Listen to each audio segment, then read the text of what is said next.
টাঙ্গাইলের মধুপুরে প্রশাসন বাদে অন্যান্য ক্যাডারদের সমন্বয়ে সংস্কার কমিশনের সিদ্ধান্তের প্রতিবাদে মানববন্ধন কর্মসূচি ও সমাবেশ অনুষ্ঠিত হয়েছে। 26 ডিসেম্বর বৃহস্পতিবার সকাল 11 ঘটিকায় মধুপুর হাসপাতাল চত্বরে ও 11:30টায় উপজেলা পরিষদ চত্বরে এই মানববন্ধন ও সমাবেশ অনুষ্ঠিত হয়। কৃত পেশাভিত্তিক মন্ত্রণালয়ের দাবি ও উপসচিব পদে সকল কোটার অবসান চেয়ে প্রশাসন ক্যাডারের কোটা কমাতে জনপ্রশাসন সংস্কার কমিশনের নেওয়া সিদ্ধান্তের প্রতিবাদে বিসিএস প্রশাসন ক্যাডার ব্যতীত অন্যান্য দপ্তরে কর্মরত ক্যাডার কর্মকর্তাদের যৌথ প্রতিবাদ সভার আয়োজন করে আন্তঃক্যাডার বৈষম্য নিরসন পরিষদ মধুপুর উপজেলা শাখা। উপজেলা স্বাস্থ্য ও পরিবার কল্যাণ কর্মকর্তা ডাক্তার সাইদুর রহমানের সভাপতিত্বে বক্তব্য রাখেন উপজেলা প্রাণী সম্পদ কর্মকর্তা ডক্টর শহীদুজ্জামান, কৃষি সম্প্রসারণ কর্মকর্তা খায়রুল ইসলাম, পরিবার পরিকল্পনা কর্মকর্তা উজ্জ্বল বৈরাগী।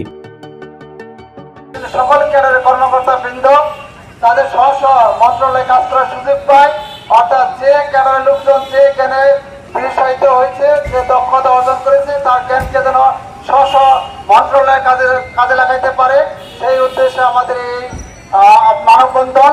বর্তমান সরকারকে ধন্যবাদ জানাই যে জনপ্রিয় একটি প্রয়োজনীয় সংস্কারে ওনারা হাত দিয়েছেন। সরকারি বেসরকারিপত্র প্রকাশিত হয়েছে, সেখানে রিপোর্ট হয়েছে বিগত স্বৈরাচারী সময়ে বিশেষ একটি ক্যাডার এই কাজগুলো করে থাকে, যে কারণে আপনার উন্নয়ন সম্পর্কে অবগত থাকতে পারেন না। সরকারের অধিকাংশ সুবিধাই তারা এককভাবে নিচ্ছে।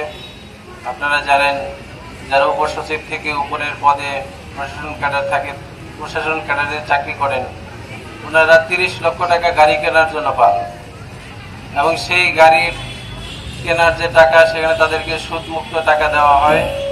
অনুসারে পরীক্ষার ভিত্তিতে, মেধার ভিত্তিতে উপসচিব থেকে উপরের পদগুলোতে পদায়ন হবে, প্রমোশন হবে। অনুষ্ঠানটি সঞ্চালনা করেন সিনিয়র মৎস্য কর্মকর্তা মোহাম্মদ আতিয়ার রহমান। স্বাধীনতা টিভি বাংলা নিউজ ডেস্ক।